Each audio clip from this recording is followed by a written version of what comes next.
الأصدقاء الأعزاء، الصديقات العزيزات في كل مكان، مرحبا. اعتصام قانون وكرامة اللي شهدته ساحة الشهيد يوسف العظمي في قلب دمشق لم يمر على خير. هذا الاعتصام تعرض لهجوم وتشنيع وتشويه فظيع من حاضنة نظام الجولاني.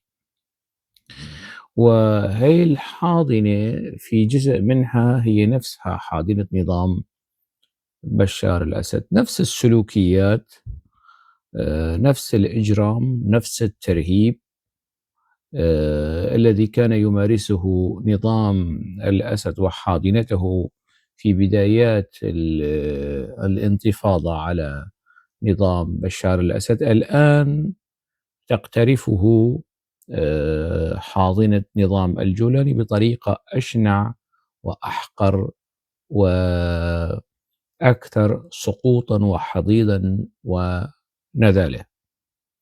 طبعا كان متوقع أنه يصار إلى استهداف الحاضنة مش بس على السوشيال ميديا والإعلام، لا، بشكل مباشر عن طريق قطعان شبيحة نظام الجولاني. لكن الذي يبشر بخير أنه هذه الاعتصامات ستستمر طالما نظام الجولاني مستمر في غيه واستهدافه للسوريين، وطالما هو مستميت في تثبيت أركان حكمه ومحاولة إرضاء الخارج على حساب الداخل، مثل ما كان بيساوي نظام حافظ الأسد وبشار الأسد. طالما هذا السعي مستمر، هنالك أيضا سعي مناهض ثقافي وسياسي وشعبي مناهض لهذه السلوكيات، يرفض أن يكون كل المجتمع السوري من ألفه إلى يائه، من بابه إلى محرابه، في اسطبلات وحظائر نظام الجولاني. هنالك سعي معارض سيعبر عن نفسه في اعتصامات أخرى، في كتابات نقدية، في حراك إعلامي على السوشيال ميديا. وهذا الحراك سيتعاظم، يعني في تقديري سيتعاظم، لن يقف عند هذا الحد. وهذا من طبائع الأمور ومنطق التاريخ ومنطق المجتمع، يعني مش يعني عملية اجتهاد أو تحليل، لا، هكذا يعني المعارضة تبدأ بسيطة ثم تتعاظم، ومع تعاظم المعارضة يتعاظم استبداد وقمع وظلم وجور النظام الاستبدادي. وبالتالي ردود أفعال المجتمع طردا وعكسا متعلقة بسلوكيات النظام الحاكم لهذا المجتمع. إذا كان النظام الحاكم يعني سلوكياته أقل قمع، أقل استبداد، أقل عنف، أقل تجهيل وإفقار، ردود أفعال المجتمع أيضا ستكون بنفس المستوى. لكن في حال تعاظم مواقف وسلوكيات وسياسات والممنهجة لنظام الجولاني بحق السوريين ككل، طبيعي أن نشهد اعتصامات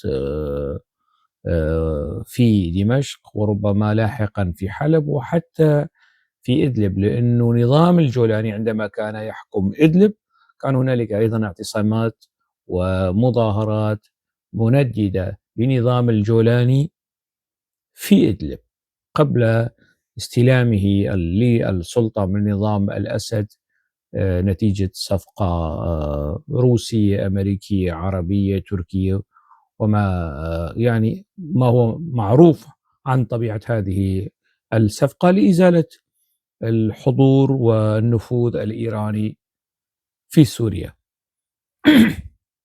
عموما الاعتصام كما رأيتموه يعني في اللايفات على السوشيال ميديا، في تقديري هو مؤشر قلق ورعب وذعر نظام الجولاني. القلق والذعر يقاس بمستوى التعاطي العدواني الشرس من السوشيال ميديا، من حاضنة الجولاني. إذا شفتوا نظام الجولاني يستهدف حراكا مدنيا أو ثقافيا أو شخصا بهذه الطريقة الهمجية البربرية وبهذا الإرهاب المعنوي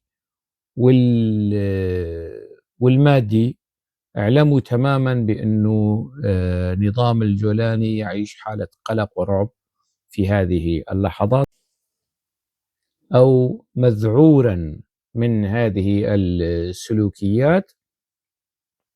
لم اضطر إلى إطلاق قطعان كلابه المسعورة ضد المعتصمين في السوشيال ميديا وفي الشارع، يعني في مكان الاعتصام. المهم بالنسبة لي هو الموقف الثقافي والسلوك الثقافي بالدرجة الأولى، يعني النخب الموالية لنظام الجولاني والتي كانت معارضة لنظام الأسد لأسباب معروفة، يعني الاستبداد، القمع، الظلم، انعدام الحريات، الكرامة، البحث عن الكرامة. تلك كانت لائحة الأسباب للعصيان والتمرد على نظام بشار الأسد. ما الذي تغير؟ ما الذي تغير لكي نرى هؤلاء اللي كانوا على مقاعد الثقافية المعارضة والمناهضة لنظام بشار الأسد، الآن نراهم مستميتين في الدفاع عن نظام الجولاني، والأسباب هي ونظام أسوأ، يعني من نظام بعثي فاشي قمعي عنصري وطائفي إلى نظام إسلاموي إخوانجي سلفي جهادي كمان بعثي وفاشي وعنصري وطائفي وقومي ونظام الجولاني. شو اللي تغير؟ شو اللي تغير لحتى نشوف بشير البكر أو إبراهيم الجبين أو آخرين، يعني أو برهان غليون أو اللي شفناهم، يعني مثلا يبدأون بالترافع عن هذا النظام والدفاع عنه على أنه يعني يمثل السوريين، وهو نظام وطني، وهو نظام يعني تتوفر فيه ما لا يتوفر في نظام بشار الأسد وحافظ الأسد. شو اللي تغير؟ أنا أريد نموذجا يعني من الأمور، يعني تغير نظام قمعي بنظام قمعي أكثر شراسة، أكثر استبدادية، يعني ومعروف الفاشية الدينية والفاشية الطائفية هي أكثر غلوا في تعاملها مع الحريات العامة من الفاشية العلمانية. إذا افترضنا جدلا أنه نظام بشار الأسد علماني، يعني شفت الصديق الشاعر فايز عباس نشر على صفحته على الفيسبوك مجموعة من الصور لاجتماع أو لندوة في مقر اتحاد الكتاب العرب، وأنا تفحصت الصور شوي وعملت هيك دمج وفيديو صغير عن هذا الاجتماع. التعليق على الاجتماع وما وجدته في هذه الصور يأتي بعد أن أعرض عليكم هذا الفيديو البسيط والساخر.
شيخ الإرهابيين السوريين يعني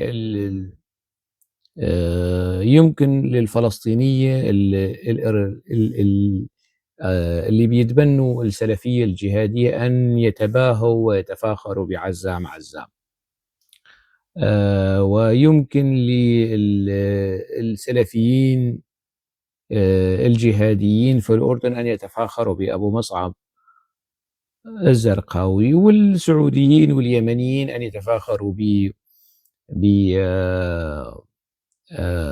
أسامة بن لادن.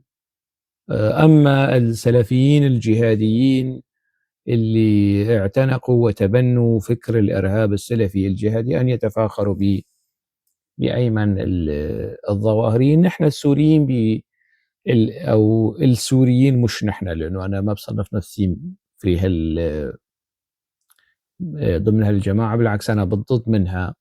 السلفيين الجهاديين الإرهابيين السوريين بشو رح يتفاخروا؟ يعني ما عنا عنا أخوان، بس الرموز الكبيرة، الرؤوس الكبيرة في الحركة السلفية الجهادية العالمية ما عنا، يعني شيء غير هذا موفق زيدان الإرهابي، واللي كان يشرف على عملية تجنيد وتحويل المقاتلين من تركيا إلى إلى سوريا في الفترات 2012 2013 وحتى قبل سقوط نظام بشار الأسد. هذا الإرهابي الكبير الآن يعني صار منظر أو مفكر الطريق الجديد حسب تعبير الشاعر والروائي بشير البكر، وصورة يعني ويهديه كتابه، فكتب له هذا الإهداء وهذا التوصيف يعني. وهذا التوصيف ما رح ينساه السوريين نهائيا على الإطلاق يعني. هذا التوصيف لم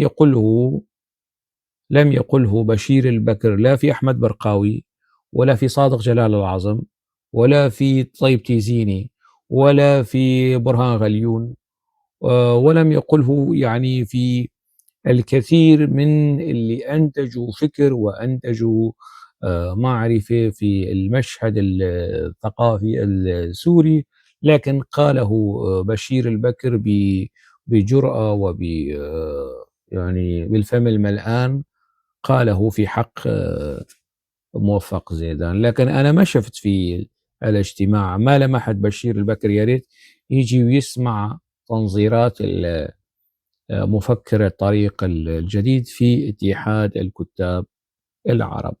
رئيس الاتحاد اللي اجى ونزل هيك بباراشوت على الاتحاد لأن الشيء بالشيء يذكر في فترات الأزمة، كان يعني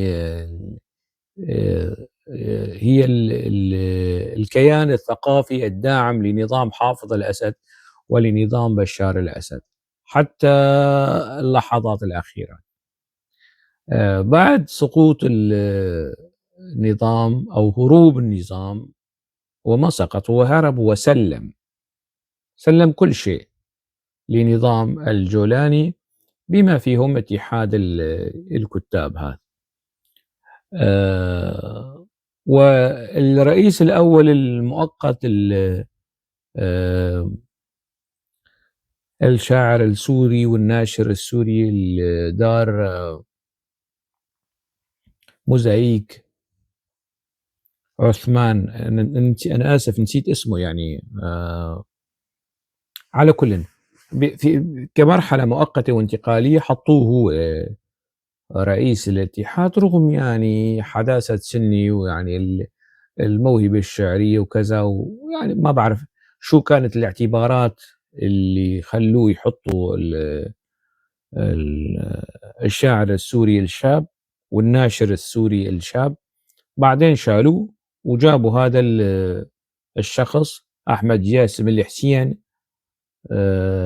ما باعرف من وين هو يعني، بصراحة أنا ما باعرفه يعني، أنا ما باعرفه، شخص يعني بيشتغل أو صار لي في الشأن العام السوري والشأن الثقافي السوري يعني من سنة 2000 لنقل من 2005، لنقل من 2005، من 20 سنة، أكثر من 20 سنة.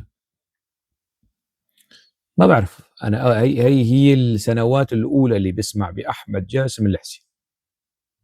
هلأ خلف علي الخلف أنا باعرفه، كثر من كتاب الرقة، من مثقفي وأدباء الرقة والرقة هي من هي ثقافيًا.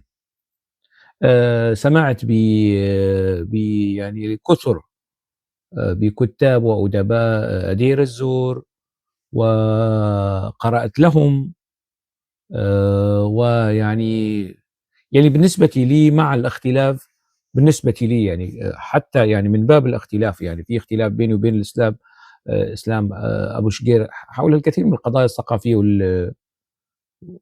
والوطنية، لكن أنا أراه أصلح وأنسب وأهم وأشيك وأكثر ملءًا لمكانه، يعني في حال كان هو رئيسًا لاتحاد كتاب العرب من هذا يعني، أنا ما باعرفه يعني، وأعتقد كثيرين مثلي للتو أو في الأشهر الأخيرة أو في السنوات الأخيرة حتى سمعوا بأحمد جاسم الحسين يعني. فالمهم مش مشكل، الرئيس الجديد صار في الCV تبعه إنه كان رئيس اتحاد كتاب عرب، حتى ولو يعني لمدة سنة أو سنتين أو 3 وربما يؤبد يعني، لكن سلوك هذا البني آدم في التعامل مع الفعل السياسي وهذا الكيان الثقافي يجعلنا نترحم على أيام علي عقناع عرسان.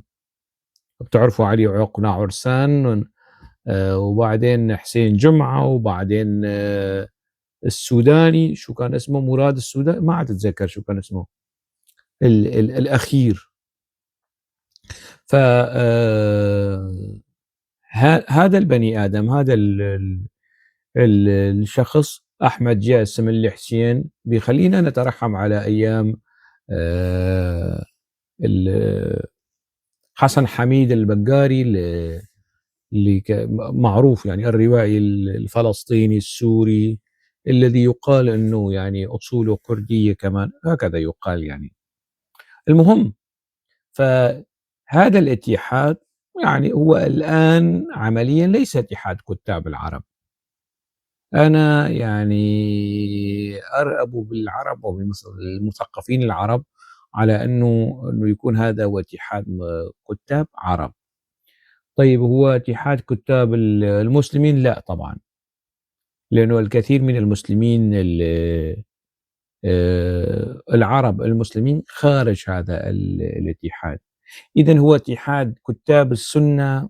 لأ، لأنه كثير من الكتاب ال العرب المسلمين السنة هم خارج، وهم ينتقدون جاسم الحسين وهذا الكيان الثقافي وكل السلوكيات اللي بتشوفوها يعني، والأمثلة أكثر من أن تحصى يعني. الصديق العزيز خطيب بدلة، الأستاذ العزيز نجم الدين سمان، كثر، الأستاذ العزيز عبد الرحمن حلاق، كثر يعني، أسماء مهمة، أسماء وازنة في الفعل الثقافي والمشهد الثقافي السوري. هم يعني ما بينهضم معهم هيك تخريجات وهيك كيانات يعني، وهيك تعاطي ثقافي تشبيحي يعني في حق المعارضين أو في حق المنتقدين. إذا ماذا يمكن أن نسمي هذا الاتحاد؟ هو اتحاد كتاب الجولاني، نظام الجولاني، هذا التوصيف الأنجح والأنسب والأكثر تعبيرًا عن واقع وسلوكيات هذا الكيان الثقافي.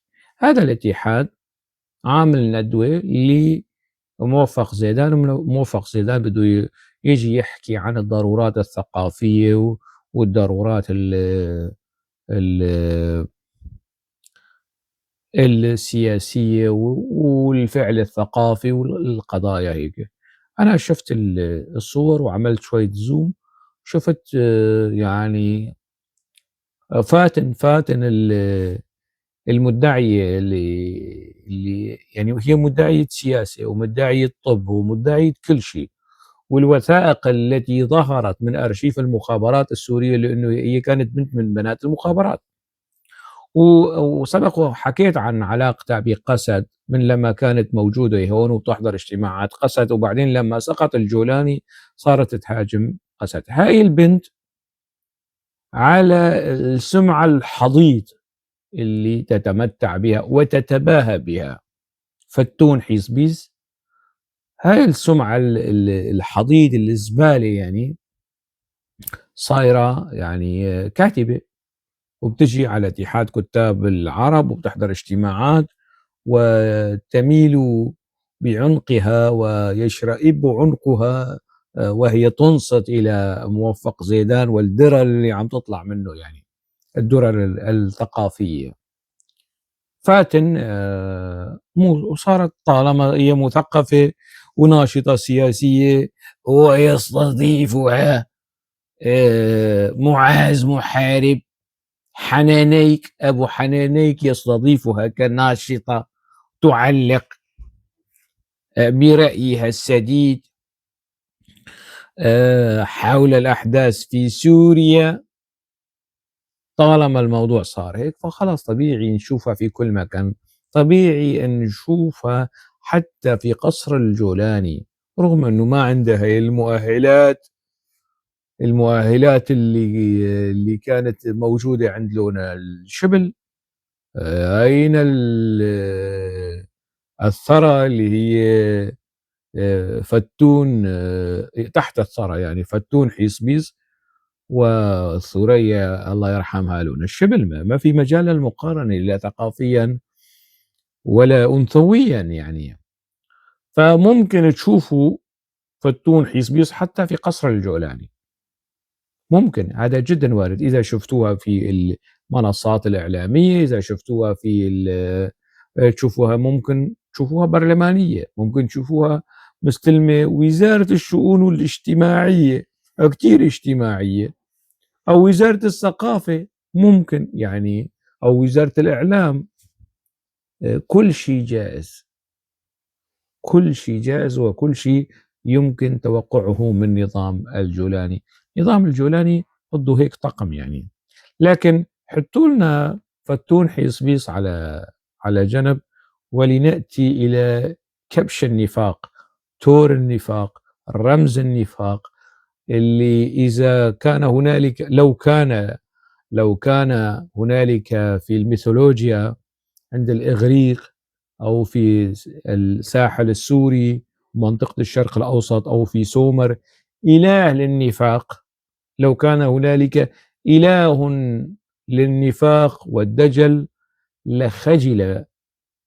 لخجل من حسن الدغيم، ويعني وسلم الراية لحسن الدغيم بوصفه، يعني لا يمكن مقارنته بأي كائن منافق دجال، لا قبل الإسلام ولا في صدر الإسلام ولا في الخلافة الراشدة والعباسية والأموية وكل المراحل اللي تعاقبت على هذه المنطقة.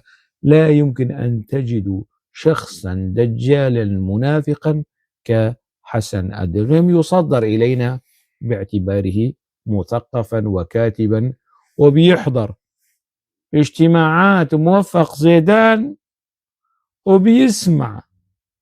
وبيسمع الدرر والحكم والمواعظ في الفعل الثقافي والموقف الثقافي وما قاله موفق زيدان. لكن هذا حسن الدغيم يعني ما قاله في حق الجولاني، ما قاله في حق الجولاني معروف، صار يعني برسم المشاع ومتداول. طبعا هو ما راح يخجل، يعني عرق الحياء والخجل عند هذا الرجل مقطوع نهائيا نهائيا، لأنه المنافق يعني تاجه انعدام الحياء لديه، مش قضية التذاكي والاستزي ويعني على اساس حلال على الشاطر، لا الموضوع مش هيك يعني. ف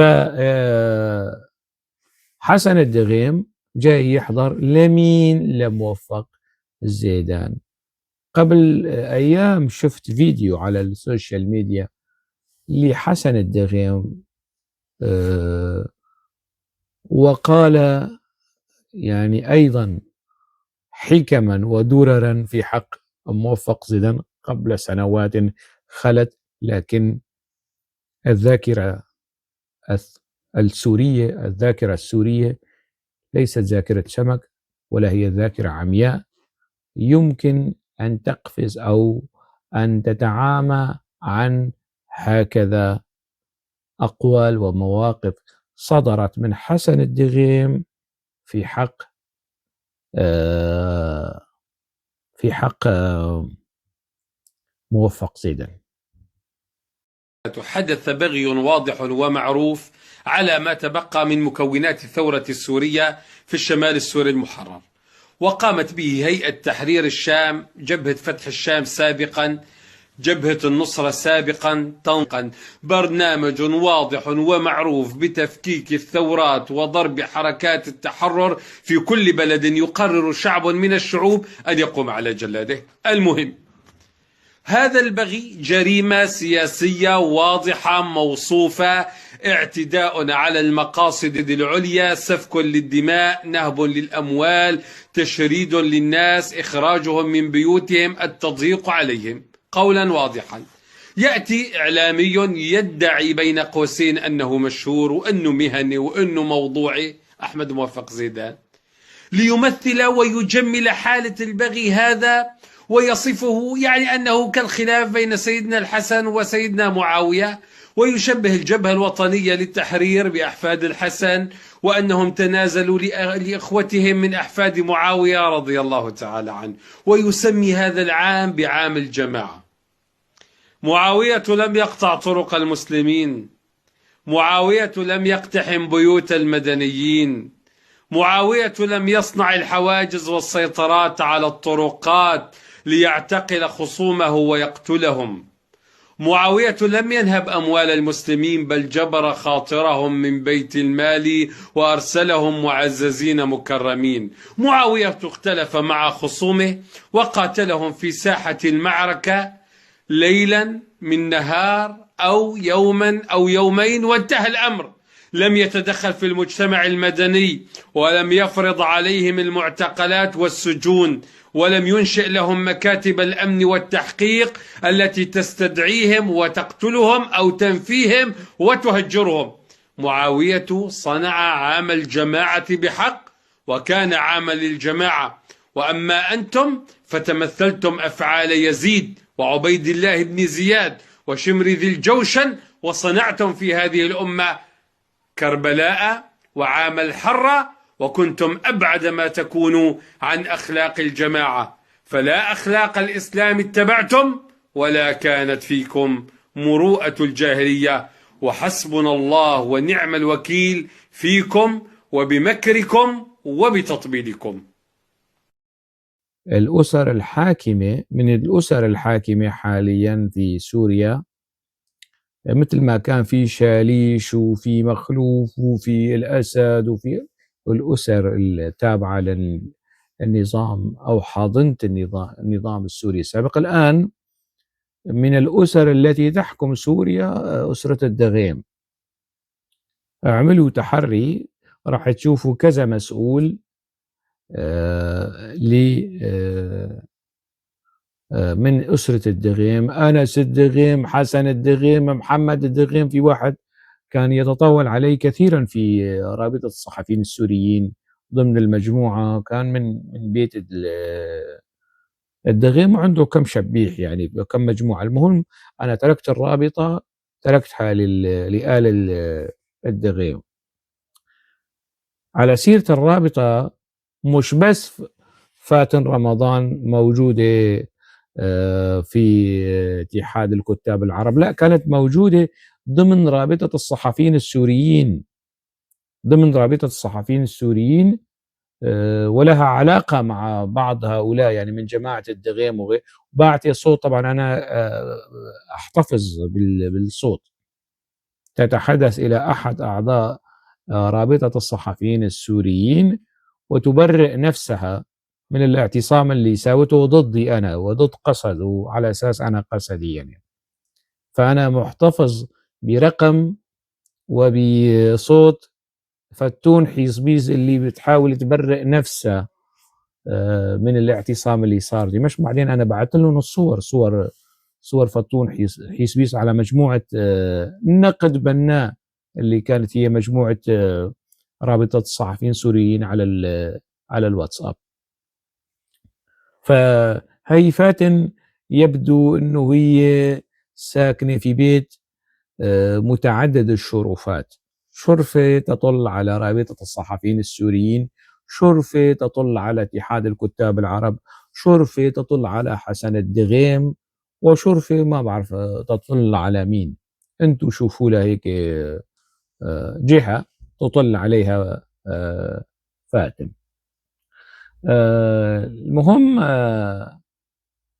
حسن الدغيم وأسرة الشرع وأسرة أبو قصرة وأسرة ما بعرف مين، هاي حاليا الأسر الحاكمة التي حلت محل شاليش ومخلوف وكنعان وسليمان والأسر اللي لها علاقة برموز عائلية أو برموز طائفية موالية أو تمثل أركان الحاضنة الشعبية للنظام السوري السابق حالي.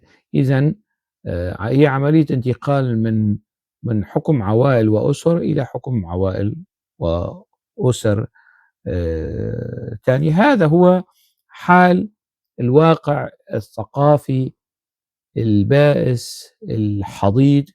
وموفق زيدان حاليا يحاول أن يصبح يعني ما يشبه يعني محمد دحلان في الإمارات وعزمي بشارة في قطر. لكن أيضا يعني اسمحوا لي أن أقول أين الثرى أو تحت الثرى من الثريا يعني. ويؤسفني القول أنه يعني أنا بإمكاني أن أستمع إلى عزمي بشارة وتنظيراته، أختلف أتفق، هذا موضوع آخر، بإمكاني أن أستمع إليه. لديه أرضية صلبة ثقافية سياسية يقف عليها في كل التنظيرات التي يطرحها. لكنني لا يمكنني أن أستمع لشخص إرهابي يأتي ويعطيني تنظيرات يعني ويقف خلف منصة ثقافية أو طاولة ثقافية ويجي يحكي لي عن الدور الثقافي. الواجب والدور الثقافي الاستراتيجي التنويري أن يقوم المثقفون بتعرية هذا البني آدم، أن يخرجوا من تلك إذا في، أنا ما بعرف مين كان موجود بالضبط من الأسماء المهمة، لكن الأسماء المهمة مقامها ومكانها ليس اتحاد الكتاب العرب وموفق زيدان الإرهابي المعروف. لا، الضفة الأخرى المناهضة لهذا السلوك، لهكذا أشخاص، لهكذا نظام، هو الموقف الأخلاقي والثقافي السديد البعيد عن المساومة والتفاوض والابتزاز والخضوع للتهديد والوعيد أو للترهيب والترغيب للمثقفين. يعني من العادي المجتمع السوري يحتمل أن يكون هنالك إبراهيم الجبين يعني كبوق من أبواق السلطة الحالية، ويحتمل وجود بشير البكر وغيره. المجتمع السوري يحتمل، لكن المجتمع السوري ينبغي أن يتفاخر بأمثال ومواقف مثقفين سوريين كثر يعني، ويعني يضيق المقام هنا الآن بذكر أسمائهم نظرا لمواقفهم النقدية الأخلاقية الثقافية التنويرية الشاجبة والناقدة والمنددة بنظام الجولاني وتعبيراته السياسية والثقافية في المشهد السوري. أكتفي بهذا القدر حتى موضوع آخر. دمتم بألف خير.